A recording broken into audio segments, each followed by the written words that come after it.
नमस्कार दोस्तों, क्या हाल चाल आप सब, क्या है आप अच्छे होंगे। मैं Mahesh Parmar the medical mentor. आज हम पढ़ेंगे डाइजेस्टिव सिस्टम। हिंदी में इसका नाम होता है पाचन तंत्र।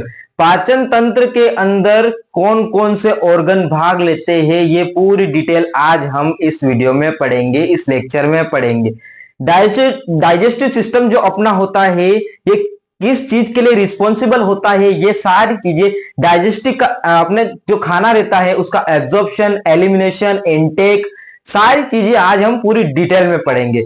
डाइजेस्टिव सिस्टम जो अपना होता है, इसके अंदर कौन कौन से ऑर्गन भाग लेते हैं। सिंपल सा फंडा है। फर्स्ट तो अपनों ने खाना खाया तो फर्स्ट अपना हो गया माउथ। माउथ, इसके अलावा थोरेक्स। थोरेक्स के बाद में अपना जो होता है स्मॉल इंटेस्टाइन, लार्ज इंटेस्टाइन, ये सारी चीजें इसमें जो भाग लेती है, ये पूरी डिटेल आज हम इस वीडियो में पढ़ेंगे हैं। डाइजेस्टिव सिस्टम के अंदर फर्स्ट में जो अपन खाना खाते हैं, बाइट लेते हैं, उसके अंदर अपने कौन कौन से जो चीजें रहती है वो भाग लेती है। फर्स्ट में जो अपना आता है माउथ, अपनों ने खाना लिया, जस्ट मुंह के अंदर इंटर किया, तो उसके बाद में कौन कौन सी चीजें उसमें भाग लेती है अपन देख लेते हैं। फर्स्ट माउथ हो गया। माउथ के अंदर क्या होता है, ओरल कैविटी के अंदर आता है माउथ। क्या, ओरल कैविटी के अंदर आता है। अब देख लेते हैं, इसमें मैं पूरा डिटेल में आपको बोर्ड पे समझा देता हूं। क्या होता है पार्ट्स ऑफ डाइजेस्टिव सिस्टम, ये देख रहे हैं अपन, parts of digestive system. Past और इसमें फर्स्ट अपना माउथ। माउथ ओरल कैविटी के अंदर आता है। माउथ जो आ गया ओरल कैविटी के अंदर। अब देख लेते हैं ओरल कैविटी के अंदर कौन कौन सी चीजें भाग लेती है। फर्स्ट में अपनों ने खाना खाया तो क्या, टीथ, अपने जो दांत रहते हैं वो क्या काम करते हैं, खाना चबाने का काम करते हैं। फर्स्ट में जो रहते हैं अपने टीथ, ये हो गया टीथ अपने। उसके बाद टंक, जो जुबान रहती है अपनी, वो अपने खाने के अंदर लार मिलाने का काम करती है, सलाइवा मिलाने का काम करती है, जिससे आप जो खाना खाते हो, जो अपने दांत रहते हैं उनको बाइट करेंगे, जो टंक जो रहेगी वो उसमें सलाइवा मिलाने का काम करेगी। उसके बाद जो थर्ड अपना आता है सलाइवरी ग्लैंड। सलाइवरी ग्लैंड जो रहती है अपनी, उसको अपन पूरा डिटेल में आपको लिख देता हूं, उसके बाद देख लेते हैं। थर्ड जो रहता है सलाइवरी ग्लैंड। टीथ का क्या काम है, च्युइंग गम या चबाने का। मेरे को क्या थोड़ा डिटेल स्पेलिंग में थोड़ी प्रॉब्लम आती है, इस वजह से अपन देख लेते हैं। उसके बाद टंक जो रहती है अपनी, सलाइवरी ग्लैंड जो होती है अपनी, वो सलाइवा को सीक्रेट करने का काम करती है, लार को बनाने का काम करती है। अपन देख सकते हैं एक अमाइलेज विथ अपन अमाइलेज और कार्बोहाइड्रेट जो रहता है अपना, बिल्कुल खाने को पचाने का काम करता है, डाइजेशन का काम करता है। बता सकते हैं अपन एक एसिड टाइप जो रहता है वो बिल्कुल अपन खाने को पचाने का काम करता है। उसके बाद इसके फंक्शन जो होते हैं अपने, फंक्शन का सिंपल सा फंडा है, इंजेशन एवं डाइजेशन का काम करना, फूड को ब्रेक डाउन करना, बिल्कुल काटना, एकदम लिक्विड जैसा बनाना, फूड को ब्रेक डाउन करना। अब देख लेते हैं इसका पीएच कितना होता है। पीएच जो रहता है सलाइवरी ग्लैंड, मेरे को होता है स्पेलिंग मिस्टेक होती है, 6.7 से 7.2, ये इसका पीएच रहता है। जो लार रहती है सलाइवा, उसका पीएच ये रहता है। अब हमने ओरल कैविटी पूरा डिटेल में देख लिया है। अब पूरा अपन देख लेते हैं फेरिंग्स, थ्रोट जो रहता है उसका पूरा डिटेल में अपन देख लेते हैं। आ गए हम वापस अपने फेरिंग्स की तरफ कि फेरिंग्स होता क्या है, ये अब हम पूरा डिटेल में आज देख लेते हैं। फेरिंग्स तो आपने देखा होगा रेस्पिरेटरी सिस्टम के अंदर भी होता है। फेरिंग्स का दूसरा नाम जो होता है थ्रोट होता है। फेरिंग्स का दूसरा नाम अपन बोलते हैं थ्रोट होता है। इसका काम क्या होता है, फेरिंग जो होता है इसको फूड और एयर को पास आउट करने का काम करता है। फूड और एयर को, जब जैसे आप खाना खाते हैं, फूड और एयर दोनों को पास आउट करने का काम करता है। इसके अंदर जो अपने को देखने को मिलता है कॉमनली, फर्स्ट जो है फेरिंग्स, इसको क्या अपन बोलेंगे, थ्रोट बोलेंगे। अब थ्रोट तो बोलेंगे इसको, क्योंकि फेरिंग्स तो अपने बिल्कुल देखा 100% आता है कि रेस्पिरेटरी सिस्टम में आता है। इसके अलावा इसका फर्स्ट काम क्या होता है, कॉमन पास। ये कॉमन जो अंदर पास करता है, common passage of food and air, food और एयर को अंदर पास करने का काम करता है। इसके इसके अलावा इसमें छोटी सी स्वेलिंग जो ड्यूरिंग स्वेलिंग जो होती है इसमें, द इपिग्लॉटिस, इपिग्लॉटिस इसमें रहता है, इपिग्लॉटिस क्लोज होता है, कब होता है, over the trachea to prevent choking. अपन जब खाना खाते हैं, इसमें मेन सेकंड पॉइंट जो हो रहा है अपना, मेन पॉइंट जो हो रहा है इसमें इपिग्लॉटिस, इपिग्लॉटिस। अब इपिग्लॉटिस का काम क्या होता है, जब अपन खाना खाते हैं, खाना खाते उस टाइम पे इपिग्लॉटिस साइड में हो जाता है, तो वो क्या अपने खाने को अंदर पेट में आने देता है और एयर को लंग्स के अंदर, मतलब खाने को लंग्स के अंदर नहीं जाने देता है। अगर कई बार अपन सोचते रहते, इधर सोचते अपन दिमाग में चल रहा अपने के साथ, अपन कहाँ घूमने जा रहे हैं, वहां जा रहे हैं और इधर खाना खा रहे हैं, तो उस टाइम पे ऐसा होता है अपने को कि कई बार अपने को हिचकी चलने लगती है, खाना फंस जाता है, हिचकी चलने लगती है। तो क्या एपिग्लोटिस अपना काम कर रहा है और अपन सोच रहे वो अलग काम कर रहा है, तो क्या कि दोनों सही से अपन सोच नहीं पाते, एक काम कर नहीं पाता, एपिग्लोटिस अपना काम कर नहीं पाता है क्योंकि सब चल रहा है, अपना पूरा न्यूरो सिस्टम है, नर्वस मतलब पूरा ब्रेन से कनेक्ट हो रहा है ना, इस वजह से अपन इसको देख नहीं पाते हैं। तो क्या एपिग्लोटिस कब होता है, जब फूड और air trachea to prevent choking हो जाती है, trachea to prevent choking, prevent choking ये हो जाता है एपिग्लोटिस का। ये सिंपल सा फंडा है कि एपिग्लोटिस ये होता है। सेकंड जो अपना होता है इसोफेगस, इसोफेगस अपन पूरा लिख देते हैं, उसके बाद देखते हैं। इसोफेगस जो होता है एक मस्कुलर ट्यूब होती है, मसल्स की एक ट्यूब होती है, मस्कुलर ट्यूब होती है। अब इसमें देखते हैं इसकी साइज क्या होती है, कितनी लंबी होती है। आपको पता है कि एक इसोफेगस जो होता है एक मस्कुलर ट्यूब ही क्यों होता है, क्योंकि इसोफेगस जो है उसके ऊपर छोटे छोटे छोटे टाइप एक मसल टाइप बने होते हैं, कुछ राउंडेड, इस वजह से। तो ये है अपना इसोफेगस। सेकंड अपना देख लेते हैं, थर्ड इसोफेगस। इसोफेगस ये क्या है, एक मस्कुलर ट्यूब है। कौन सी, मस्कुलर ट्यूब है। अब ये कितनी लंबी होती है, लॉन्ग टू 25 सेंटीमीटर, 25 सेंटीमीटर इतनी लंबी होती है। और ये किससे कनेक्ट रहती है, pharynx to the stomach. Connect किससे रहती है, फेरिंग्स से कनेक्ट रहती है स्टोमक तक। मैं यहां लिख देता हूं, connect pharynx to stomach, stomach, pharynx to stomach से कनेक्ट रहती है अपनी इसोफेगस। आप एक इसका स्क्रीनशॉट ले लीजिए, फिर अपन आगे देखते हैं। आ गए हम वापस अपने स्टमक की तरफ। स्टमक का शेप कैसा होता है, लोकेशन कहाँ होती है, इसके काम क्या होते हैं, इसके फंक्शन क्या क्या होते हैं, इसमें कितने पार्ट में डिवाइड होता है, कौन सा एंजाइम सीक्रेट करता है, कौन सा एसिड सीक्रेट करता है, ये पूरी डिटेल आज हम इस स्टमक में देख लेते हैं। कि स्टमक पहले तो देख लेते हैं इसका शेप क्या होता है। शेप देखने तो ये तो अपन देखते हैं जे, जे शेप का होता है क्या, एक शेप इसका क्या होता है, शेप होता है जे शेप का होता है, जे शेप का होता है। अब जे शेप का तो होता है, तो जे शेप में तो किस मसल्स का होता है, हेलो मस्कुलर ऑर्गन। क्या होता है, हेलो मस्कुलर ऑर्गन। यहां देखते थे अपन, हेलो, हेलो मतलब वो बात करते वो वाला हेलो मस्कुलर ऑर्गन होता है। अब हेलो मस्कुलर ऑर्गन तो हो रहा है, अब देखा किस शेप का होता है, जे शेप का होता है हेलो मस्कुलर ऑर्गन। अब इसकी लोकेशन कहां होती है, तो लोकेशन का सिंपल सा फंडा है कि upper left abdominal, upper left abdominal, upper left abdominal के यहां प्रेजेंट होती है। अपर लेफ्ट एब्डोमिनल, पेट रहता है वहां अपर लेफ्ट साइड में प्रेजेंट रहता है। Left abdominal between oesophagus and small intestine. Location कहां है, लोकेशन है upper left abdomen, abdomen, upper left abdomen and between oesophagus and small intestine, between oesophagus, oesophagus and small intestine, intestine.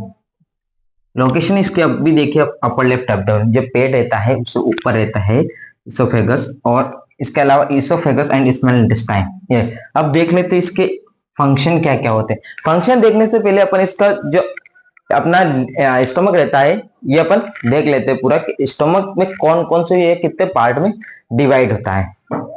First जो होता है अपना ये इसोफेगस, इसोफेगस में divide होता है। उसके बाद में इसकी जो फंडस रीजन होता है ऊपर, जैसे इससे जस्ट नीचे आएंगे फंडस रीजन, और इसके पास में जस्ट इसोफेगस के पास में रहता है अपना कार्डियक रीजन। कार्डियक रीजन बहुत इंपॉर्टेंट था, जस्ट नीचे रहता है। उसके बाद ये स्टमक की बॉडी आ गई, ऊपर जो है ये स्टमक की बॉडी आ गई। नीचे जो अपना रहता है ड्यूडेनम रहता है, क्या ड्यूडेनम नीचे अपना रहता है। अब देख लेते हैं स्टमक के फंक्शन क्या क्या होते हैं।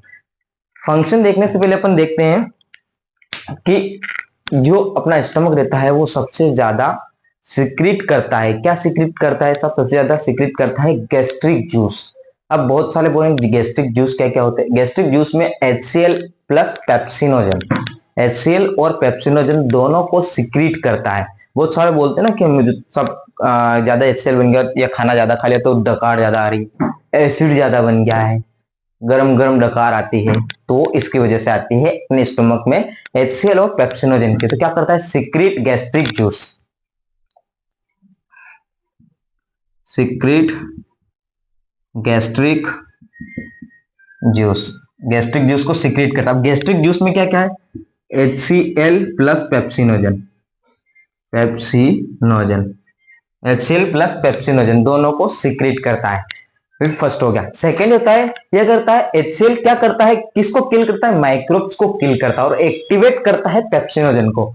माइक्रोब्स जो रहेंगे, HCl क्या करेगा, इसको हटा देते हैं अपन, इसको हटा देते हैं।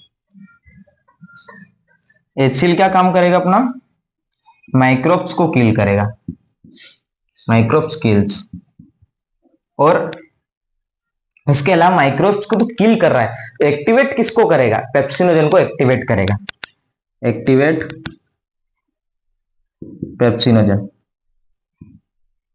एक्टिवेट पेप्सिनोजन, ये इसका मेन फंक्शन होगा। इसके बाद क्या करें, पेप्सिन क्या होता है, एक डाइजेस्टिक प्रोटीन होता है। हाँ, डाइजेस्टिक प्रोटीन होता है। विच डाइजेस्टिक प्रोटीन, डाइजेस्टिक प्रोटीन तो हो रहा है, तो बोलेंगे कैसे कि अब बहुत सारे बोलेंगे पेप्सिन क्या क्या होता है।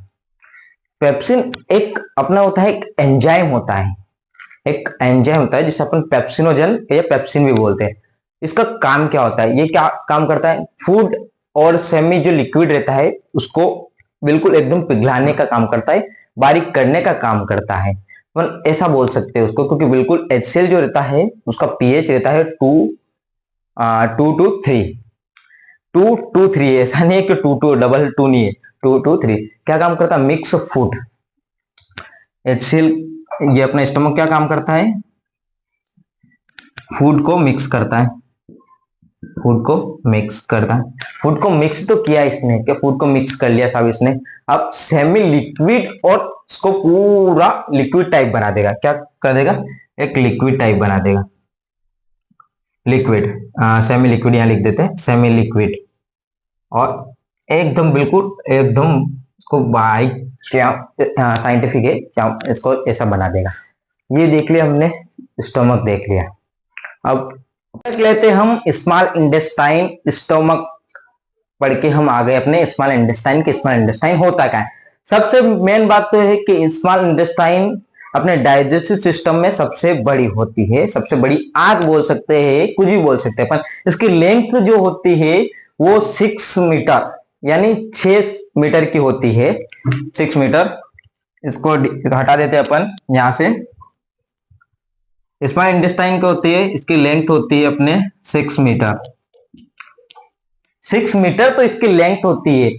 एक अंदाज से अपन देख सकते हैं इसको, 6 मीटर के हिसाब से 20 फीट इतनी लंबी होती है स्मॉल इंटेस्टाइन। ये देखिए आप, डायमीटर जो होता है इसका, मतलब चौड़ी कितनी होती है, 2.5 सेंटीमीटर, 2.5 सेंटीमीटर ये इतनी चौड़ी होती है। 2.5 डायमीटर होता है इसका, मेरी स्पेलिंग हमेशा थोड़ी मिस्टेक आती है, डायमीटर होता है 2.5 सेंटीमीटर। ये इतनी चौड़ी होती है। अब ये देख लेते हैं अपन कितने पार्ट में डिवाइड होती है। स्मॉल इंटेस्टाइन जो होती है अपनी कितने पार्ट में डिवाइड होती है, कॉमनली जो अपन देखते हैं कि 3 पार्ट में डिवाइड होती है। 3 पार्ट कौन से होते हैं, ड्यूडेनम होता है, जिजेनम होता है और इलियम। 3 पार्ट में डिवाइड होती है, divided into 3 part, divided into 3 part. 3 part कौन सा, फर्स्ट है ड्यूडेनम, सेकंड है ड्यूडेनम और थर्ड है इलियम। अब देख लेते हैं ड्यूडेनम का काम क्या होता है, ड्यूडेनम का काम क्या होता है और इलियम का काम क्या होता है। फर्स्ट में अपन देखते हैं कि ड्यूडेनम की जो लेंथ होती है ये कितनी बड़ी होती है, ये अपन देख लेते हैं। इसकी जो लेंथ होती है 25 सेंटीमीटर की इसकी लेंथ होती है। 25 सेंटीमीटर क्या होती है इसकी लेंथ होती है अपने को 25 सेंटीमीटर। अब इसका शेप क्या होता है, शेप इसका होता है सी शेप होता है। ड्यूडेनम का शेप होता है सी शेप का होता है। और इसका काम क्या करता है, ऑर्गन को रिसीव करता है। ये क्या, ऑर्गन को रिसीव और बाइल एंड पेनक्रियास को पेनक्रियाटिक जूस बनाता है, पेनक्रियाटिक जूस को सिक्रीट करता है ड्यूडेनम। सिंपल सा फंडा है इसका और इसके अलावा कुछ भी नहीं है। बस अपने को यही याद रखना है कि इसका ये कितने सेंटीमीटर की होती है, अपने को यही याद रखना है इसका शेप कौन सा होता है और बाइल एंड पेनक्रियाटिक को सिक्रीट करने का काम करती है ड्यूडेनम। सेकेंड अपनी है ड्यूडेनम, इसका ये जो होती है 2.5 मीटर की होती है, 2.5 मीटर की होती है। ये ड्यूडेनम जो होती है एक मिडिल पार्ट होता है ड्यूडेनम और ड्यूडेनम जो होता है एक मिडिल पार्ट होता है, ड्यूडेनम और इलियम के बीच में होता है। इसका काम क्या होता है, आयरन का एब्जॉर्प्शन करना। आयरन का एब्जॉर्प्शन करने का काम कौन करता है, ये मेन पॉइंट है। ये एमसीक्यू बहुत आता है, हर कॉम्पिटिटिव एग्जाम में सबसे ज्यादा यही पूछा जाता है कि ड्यूडेनम जो रहता है वो किसको एब्जॉर्प्शन करता है। तो आयरन को एब्जॉर्प्शन करने का काम कौन करता है, ड्यूडेनम करता है। अब थर्ड पार्ट जो अपना होता है इलियम। इलियम अपन देख लेते हैं। इलियम 3.5 सेंटीमीटर के होते हैं, 3.5 सेंटीमीटर 3.5 सेंटीमीटर का 3.5 मीटर की होती है। अब 3.5 मीटर तो हो रहा है, तो ये किसको एब्जॉर्प्शन करने का काम करता है। इलियम जो होता है विटामिन B12। आपने देखा होगा कई बार कि विटामिन B12 का एब्जॉर्प्शन कौन करता है। हर कॉम्पिटिटिव एग्जाम में सबसे ज्यादा यही पूछा जाता है कि विटामिन B12 का एब्जॉर्प्शन कौन करता है। इलियम जो रहता है विटामिन B12 का एब्जॉर्प्शन करता है। विटामिन B12 का एब्जॉर्प्शन इलियम करता है, विटामिन B12 का एब्जॉर्प्शन करता है। अब देख लेते हैं इसके सेक्रेशन और इसके फंक्शन क्या क्या होते हैं। अपन देख लेते हैं स्मॉल इंटेस्टाइन के सेक्रेशन फंक्शन। अब इसके फंक्शन देख लेते हैं हम, स्मॉल इंटेस्टाइन के फंक्शन देख लेते हैं। फर्स्ट में जो होता है डाइजेशन का काम करता है। डाइजेशन कैसे काम करता है, एंजाइम का ब्रेकडाउन करता है। एंजाइम का ब्रेकडाउन कैसे करेगा, लाइक के कार्बोहाइड्रेट प्रोटीन फैट इनटू अपने सिंपल मॉलिक्यूल्स। क्या क्या करता है, कार्बोहाइड्रेट प्रोटीन फैट्स और सिंपल मॉलिक्यूल्स को ब्रेक डाउन करने का काम करता है, ये डाइजेशन करने का काम करता है। इसके बाद में एब्जॉर्प्शन का काम होता है। अब एब्जॉर्प्शन में क्या होता है, न्यूट्रिएंट जो रहते हैं। अब न्यूट्रिएंट कौन कौन से रहते हैं, glucose amino acid fatty acid vitamin minerals और वाटर्स का एब्जॉर्प्शन करता है, न्यूट्रिएंट्स का एब्जॉर्प्शन करता है। इसके बाद में अपन मेन अपने फंक्शन देख लेते हैं। बाइल जो रहता है फ्रॉम लीवर। एमिसिफाइड फैट जो रहता है इसका सेक्रेशन करने का काम करता है। पेनक्रियाटिक जूस बनाता है, इंटेस्टाइनल जूस बनाता है, ये सारे चीजें इसमें रहते हैं। अब बहुत सारे बोलेंगे इंटेस्टाइनल जूस के अंदर क्या क्या होता है। इंटेस्टाइनल जूस जो रहता है अमीनो एसिड का सेक्रेशन करता है, अब सेक्रेशन के अंदर क्या क्या देखते हैं, intestinal L muscular juice. Intestinal मेरे क्या बोलने में हमेशा थोड़ी प्रॉब्लम रहती है। फोर्थ पॉइंट इसका देख लेते हैं, हार्मोन प्रोडक्शन का काम करता है। अब हार्मोन प्रोडक्शन तो क्या क्या बोलेंगे बहुत सारे के, हार्मोन प्रोडक्शन क्या क्या होता है। हार्मोन प्रोडक्शन के अंदर देखेंगे प्रोडक्शन हार्मोन सीसीके का फुल फॉर्म होता है कोलिसाइटो के हार्मोन्स होता है, प्रोडक्शन का काम करता है। हार्मोन प्रोडक्शन का काम क्या करता है, स्मॉल इंटेस्टाइन हार्मोन प्रोडक्शन का काम करता है। अब इसके बाद में हम देख लेते हैं स्मॉल इंटेस्टाइन, लार्ज इंटेस्टाइन देख लेते हैं। उसके बाद में अपन एनस देखेंगे। लार्ज इंटेस्टाइन अपन पूरी डिटेल में अपन देख लेते हैं। आपको अगर इसका स्क्रीनशॉट लेना है तो आप एक स्क्रीनशॉट ले लीजिए।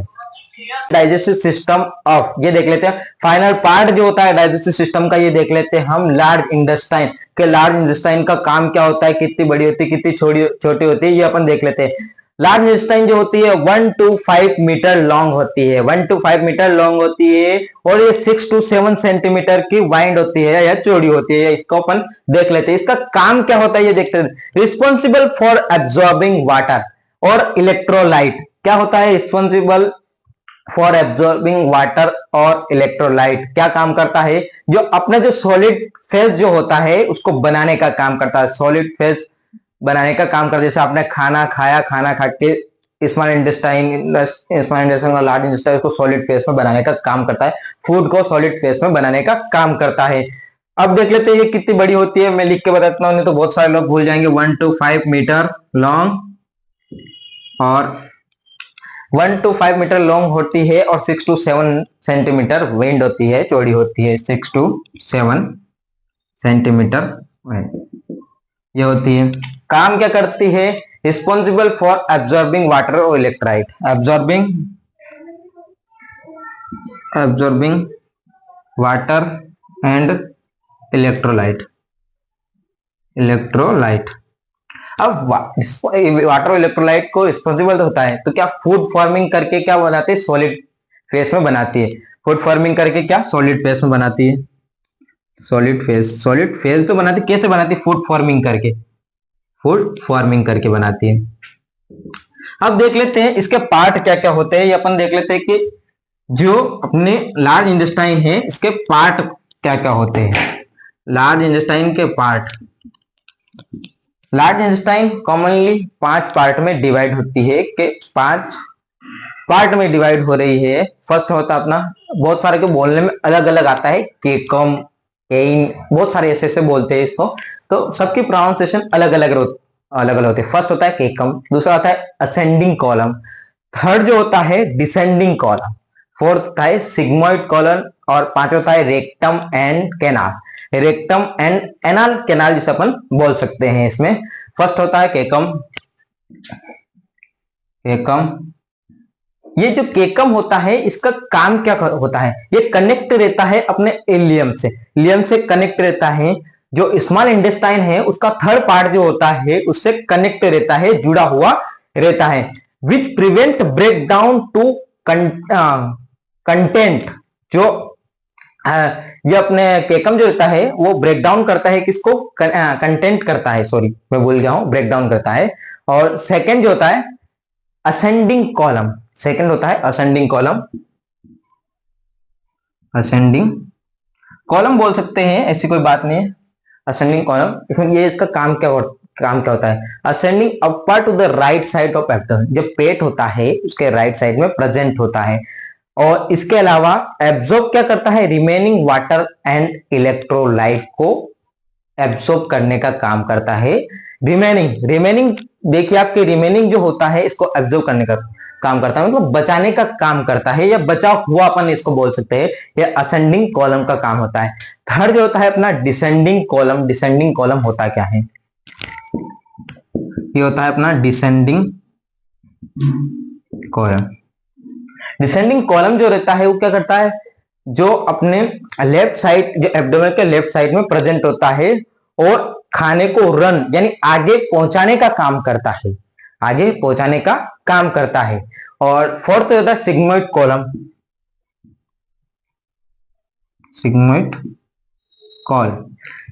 कॉलम जो होता है ये एस शेप का रहता है, और ये क्या करता है? डिसेंडिंग कॉलम को रेक्टम तक पहुंचाने का काम करता है। डिसेंडिंग कॉलम को रेक्टम तक, मतलब खाने को अंदर रेक्टम तक पहुंचाने का काम करता है। अब देख लेते हैं अपन रेक्टम और एनाल कैनाल। पांचवा है अपना रेक्टम एंड एनाल कैनाल। अब जो रेक्टम रहता है वो कितना लंबा रहता है? 12 सेंटीमीटर लॉन्ग रहता है, सबसे बड़ा रहता है 12 सेंटीमीटर लॉन्ग। अब एनाल कैनाल जो रहता है इसका फाइनल जो अपन देखते हैं 2 to 3 centimetre of the digestive tract, ending of the anus का यहाँ प्रेजेंट रहता है। अब अपन देख लेते हैं इसका एनस, उसके बाद में अपन पूरा डाइजेस्टिव सिस्टम के पूरी डिटेल में आपको एक बार और समझाऊंगा। आप बने रहिए हमारे साथ।